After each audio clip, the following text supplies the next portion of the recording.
Elgin Gay Baylor merupakan salah satu pionir olahraga basket bagi kaum hitam di NBA.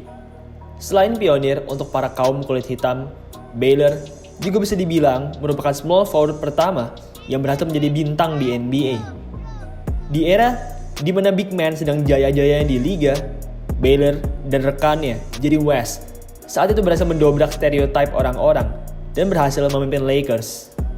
Meski Lakers saat itu tidak punya big man kelas kakap seperti Bill Russell atau Wilt Chamberlain, tapi Baylor dan West tetap berhasil membawa Lakers ke prestasi yang baik. Pada video hari ini, saya ingin membahas tentang Elgin Baylor, lebih tepatnya tentang perjalanannya di musim 1961-1962 saat ia sedang bertugas menjadi tentara. Ingin tahu kisahnya? Kalau begitu, mari kita mulai. Buat kalian yang lagi nyari jersey basket NBA, kalian boleh banget nih langsung cek AZ Sportswear. Berbagai jersey NBA tersedia di sini, mulai dari jersey Stephen Curry, Kobe Bryant, Michael Jordan, dan masih banyak lagi. Desain jersey yang ada di sini juga unik-unik loh, jadi pastinya bakal bikin penampilan kalian saat main basket jadi tambah kece. Oh ya, kalian juga bisa custom jersey suka kalian di AZ Sportswear. Cocok banget nih buat kalian yang lagi ngebuat tim. Yuk buruan cek AZ Sportswear di Tokopedia, Shopee, atau Lazada. Berbeda dengan zaman sekarang, kehidupan pemain basket di zaman dulu lebih keras. Banyak pemain NBA zaman dulu yang sampai harus punya pekerjaan sampingan demi bisa memenuhi kebutuhan hidup mereka serta keluarga mereka. Salah satu pemain NBA terkaya dari era 70-an, Junior Bridgeman, bahkan dahulu juga bekerja sebagai agen asuransi di tengah masa-masa bermainnya di NBA.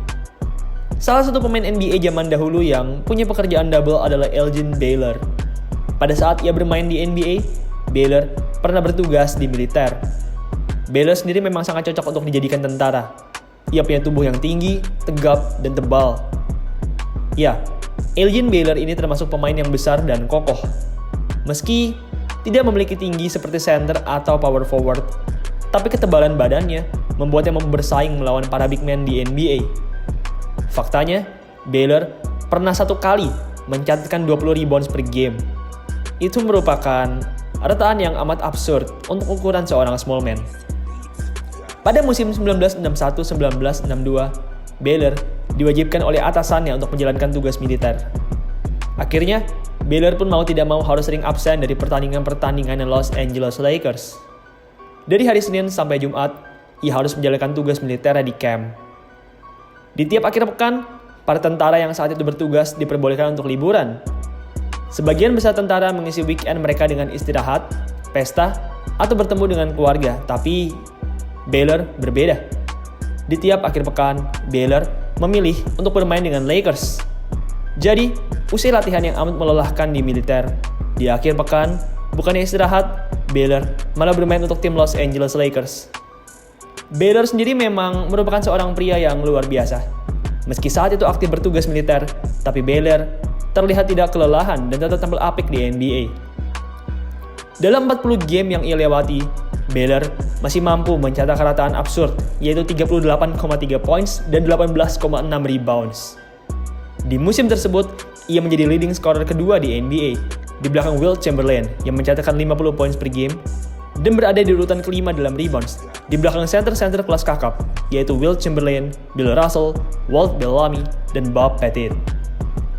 Baylor memang merupakan salah satu pemain paling luar biasa yang pernah ada. Selain luar biasa dalam stamina dan penampilan, Baylor ini juga merupakan salah satu pelopor majunya etnis African American di wilayahnya. Baylor, yang merupakan penduduk asli Washington, tumbuh besar di lingkungan yang rasis. Dahulu, di era 40-an, masih terdapat banyak segregasi di kotanya.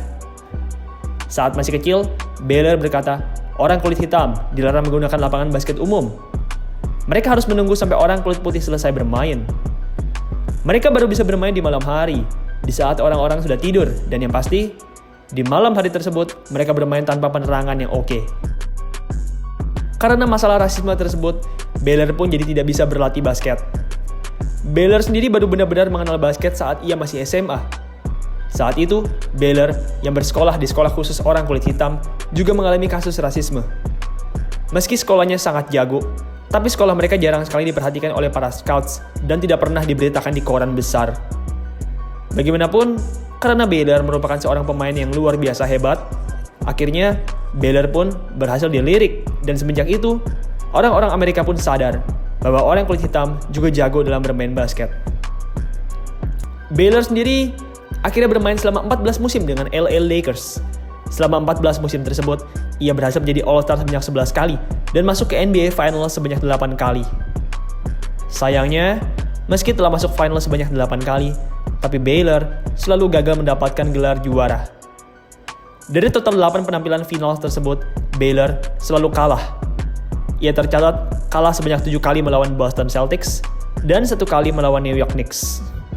Di musim terakhirnya, yaitu musim 1971-1972, Lakers yang ia bela sebenarnya berhasil meraih gelar juara. Meski begitu, karena Baylor saat itu hanya bermain pada 9 pertandingan, Baylor pun akhirnya tidak dianugerahi gelar juara. Kalau di era sekarang, Baylor bisa saja mendapatkan gelar juara jika ia dan timnya mau. Meski begitu, di zaman dulu, karena ia tidak bermain di playoff dan NBA Finals, akhirnya ia pun tidak mendapatkan cincin juara. Bagaimanapun, meski gagal meraih juara, tapi Baylor tetaplah seorang pemenang. Ia berhasil mendobrak rasisme dalam basket. Ia juga berhasil tampil apik, meski saat itu bukannya eranya para small man. Faktanya, sampai detik ini, Baylor masih mencetak rekor luar biasa sebagai pemain dengan poin terbanyak di NBA Finals. Pada game 5 NBA Finals, Baylor tampil panas dengan mencetak 61 poin dan 22 rebounds. Sampai detik ini, 61 poin di NBA Finals tersebut masih menjadi rekor poin tertinggi di satu pertandingan NBA Finals. Oh iya BTW, ngomongin soal tentara lagi, di era 90-an, NBA juga pernah punya pemain yang punya background militer, yaitu David Robinson. Sebelum masuk NBA, Robinson pernah belajar di Angkatan Laut.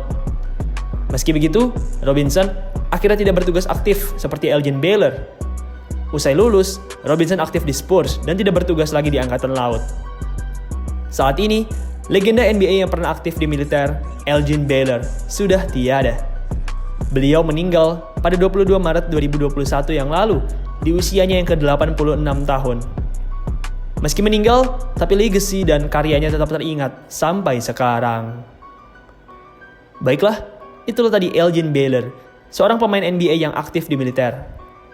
BTW guys, Mimin Indah Basketball akan mengadakan acara fun basketball game nih yang terbuka untuk umum. Kalian juga akan mendapatkan foto serta air minum gratis di acara tersebut.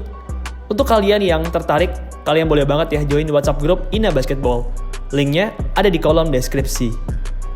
Oke guys, sekian video pada hari ini. Terima kasih buat kalian semua yang sudah menonton. Dan sampai jumpa di video selanjutnya.